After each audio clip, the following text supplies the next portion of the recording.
All right, guys, I'm super hyped up today because we have another big League of Legends story coming your way. This is one of the biggest ones, one we have been waiting for the whole offseason. You can see Wooloo making some adjustments in the background right now. And again, whenever you got a big League of Legends story, there's no one better to have here joining us than Wooloo himself. So, Wooloo, what did you just do and what the heck is going on?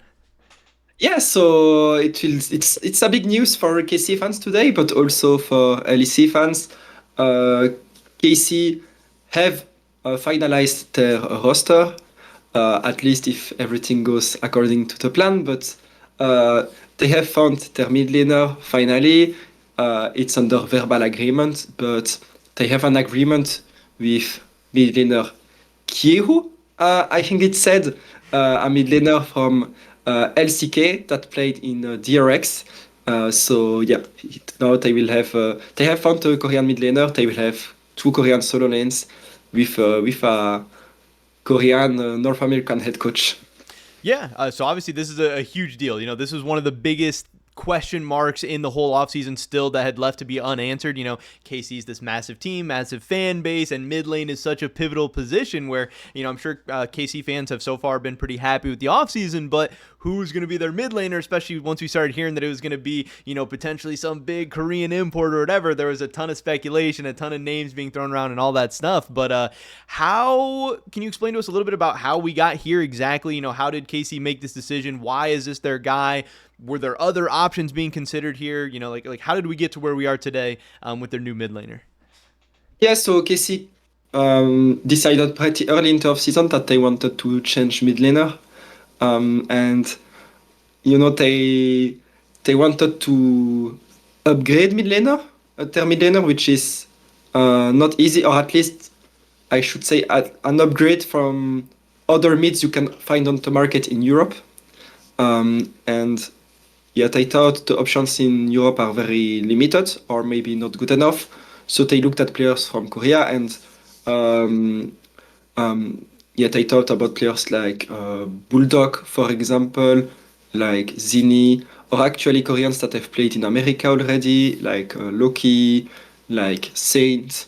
But um, yeah, those options did not happen, obviously now, but they decided to lock Kieru, which doesn't mean like it was their last option or anything. Like it's a player they had on their shortlist for a while actually, and it's so I think it's a big acquisition for them because at some point I wasn't sure if they would be able to have one of the players they had on the list, but at least KC seem happy with it.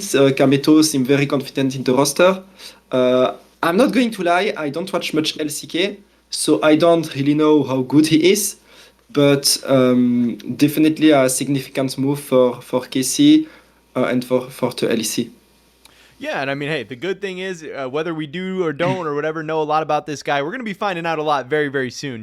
Now that Mhm. Worlds is wrapped up, the 2026 season is going to be here before you know it. So we're going to be finding out about all these players, how all these new teams fit together, and all that good stuff. So, we're going to get those questions answered for sure, and it's going to be very, very cool to see. Like I said, I'm sure KC fans overall will be pretty happy and excited with how this offseason's went. A couple of really, really big moves. Maybe not, exactly their, S plus tier choice at every single thing, but I think overall, like you said, they've gotten a lot of deals done that they've been excited for.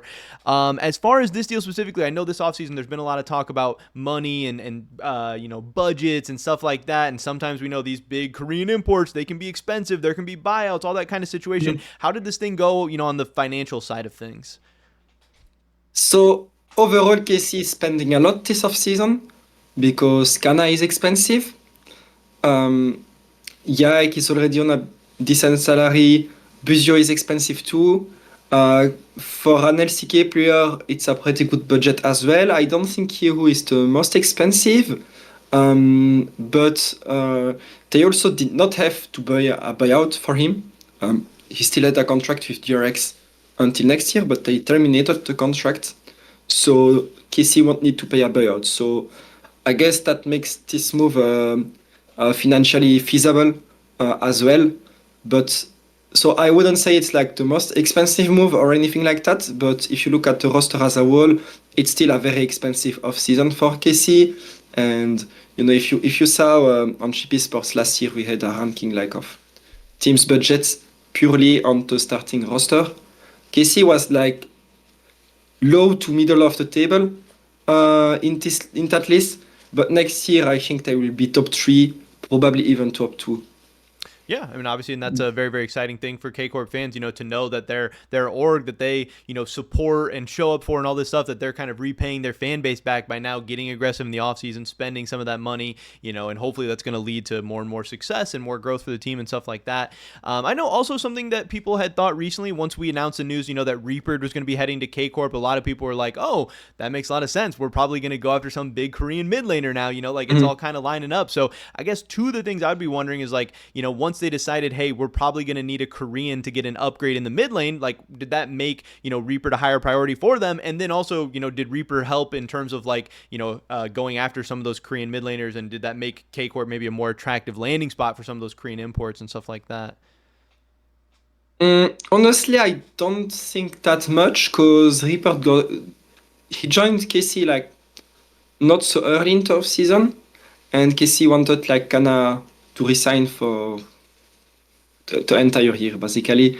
I don't know if he had much input for mid lane, but what's definitely the case is that it also made sense for KC to have a head coach familiar with Korea, bringing in a new mid laner from the region. Yeah, makes sense to me. And then I know another question that people are going to have is, obviously KC has a new mid laner coming in. What about their ex? What about their former mid laner? I know we heard, the stories of, Vladi potentially heading over to Fnatic, but things still needing to be finalized over on that. And any updates on what's going on with Vladi? Any closer to getting that thing done with Fnatic, or the buyout, or whatever?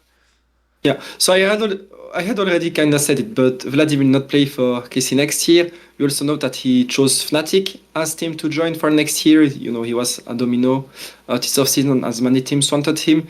But you need to, it's an important note that KC still need to sell Vladi to Fnatic. I would say it's likely that they do, but both teams still need to agree on the buyout.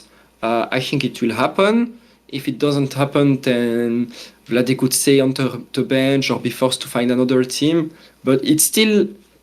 So we talked about Vladi now for an entire month, and we are reaching the end of his destination, but it's still not completely final yet. But I expect KC and Fnatic to find a deal for him.